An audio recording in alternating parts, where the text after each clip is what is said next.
Today, I'm going to be showing you everything you need to know to make melodic hardbounce like ODYMEL and funk TRIBU. I made this using my new pack, Ultimate Hardbounce Bundle. It's got everything you need. It's got Ableton presets, templates, bass loops, break beats, drums, effects, literally every single thing you need. You can see it right here. The link's at the top of the description. I've got a $20 off code just for YouTube people as well, so definitely use that while it's available. Thanks for the support, guys. Make sure to check out the pack, and let's get started.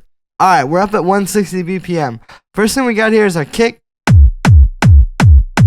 Now, the processing on this kick is mostly in here, and then there's a little bit on the group.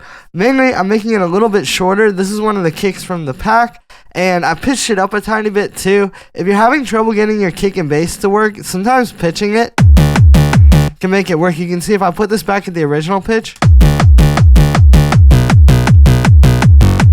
it just lifts it a little bit when you pitch it up. So I pitched the kick and made it a little bit shorter. Then we got our bass line.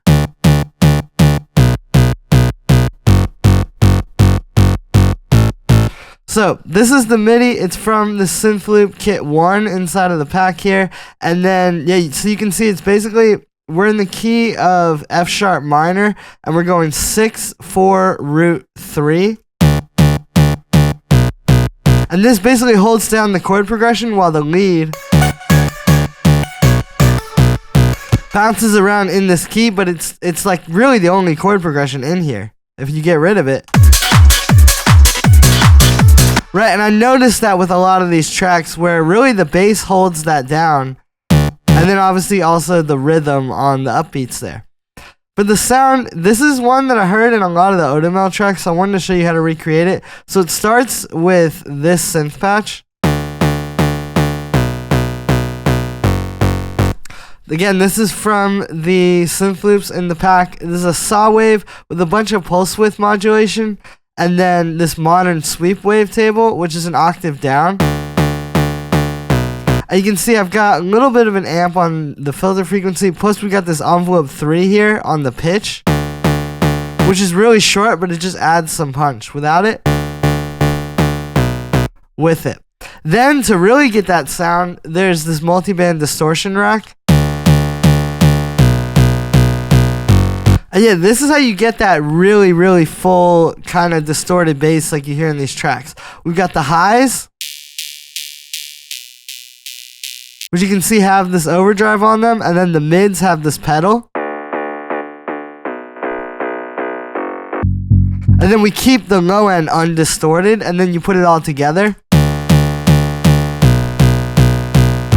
And it's really full because you keep that fat low end, but you can still get the nice grindy mid-range out of it. Then we got this auto pan here, which you can see is just set really sharp, and it makes it so it cuts out on the kicks, but you still have the full sound. On the group there, I've got a little bit of this medium curve saturation, so here's without it. With. It's subtle. You can say I don't even have the drive up, but just adding this kind of glues these together and makes them a bit fatter. The dry wet's only at 40%, so again, it's not even that much. But you can really hear the difference when it comes on, and it helps this sit right on top of the mix like you want. Then we got our drums. So these are all samples from the Ultimate Hardbounce Bundle. I've got this hi-hat. You can see the MIDI's kind of short, so that really does like the note length for you. Plus you can see this little closed hi-hat jumps in and out there, and then I got a clap. And yeah, when I built these samples, I really built them to kind of just work already. You don't need a lot of processing. Right, it just sits on top of that kick groove. We've also got some rave loops. So I've got one in the highs, and then one in the mid-range.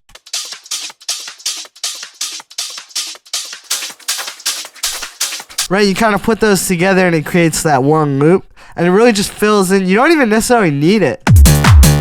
Like, there's definitely tunes that don't have these, but then when you add it, It just adds a ton of energy that you can't get elsewhere. I've got auto pans on those, giving them the sidechain effect. And the reason we do that is because these, you want to be able to shape it a little more. So when you use the auto pan or like any kind of volume shaping, you can really work with it and get it how you want it. Whereas when you sidechain, like you're going to see in a second, it's a little more at the mercy of the kick. But then there's a reason to do that in other cases. So then we got our stabs.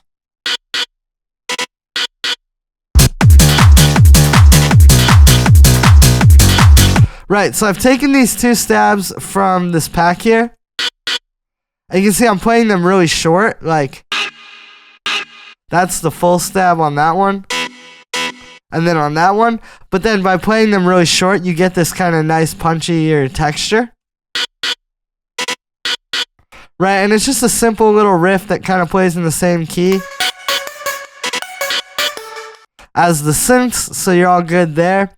As far as processing goes, I've really just got these sidechain to the kick. Now, the reason you use sidechain on this and then auto pan or like volume shaping sidechain on your drums is because there's going to be a part in your track where you basically just want this without any kick, right? Like, you know, maybe something like this. And you can see by doing this and not having that like stuck with the sidechaining effect, but because it's only going to do that when the kick is playing, it keeps it a little bit tighter, and then you don't have to automate the auto pan to turn off in the breaks. Then we got this wavetable lead.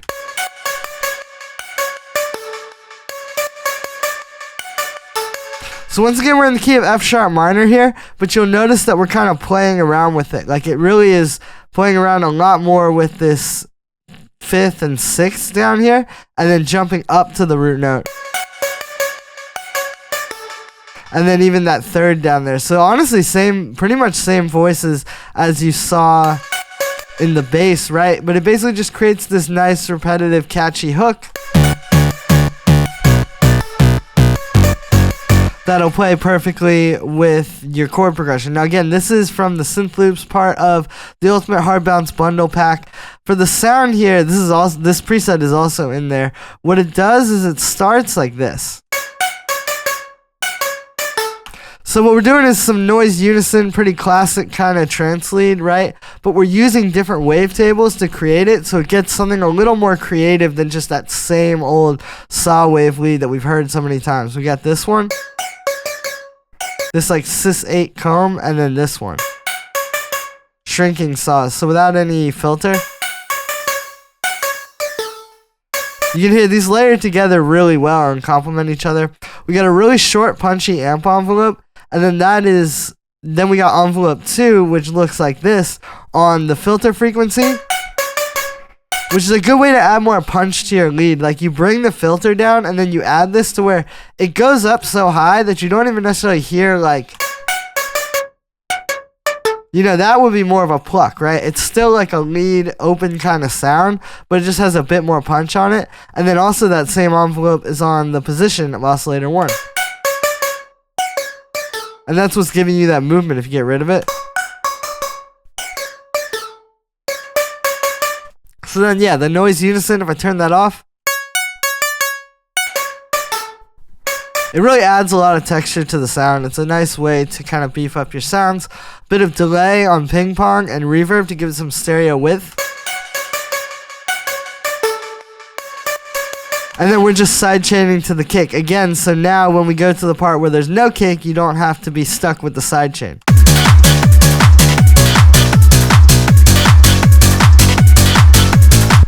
And that is how to make melodic hardbounce in the style of ODYMEL and Funk TRIBU. Thank you very much, everybody, for watching this video. Make sure to like this video as well as subscribe if you haven't already. Once again, you can get the Ultimate Hardbounce bundle, which I use. Everything in this video is in that pack, plus so much more. It's literally like the Bible for hardbounce production. It's got everything you need in one place. I got a $20 off discount code just for YouTube people only. So definitely check that out at the top of the description. Thanks for the support, guys, and I'll see you tomorrow with another video.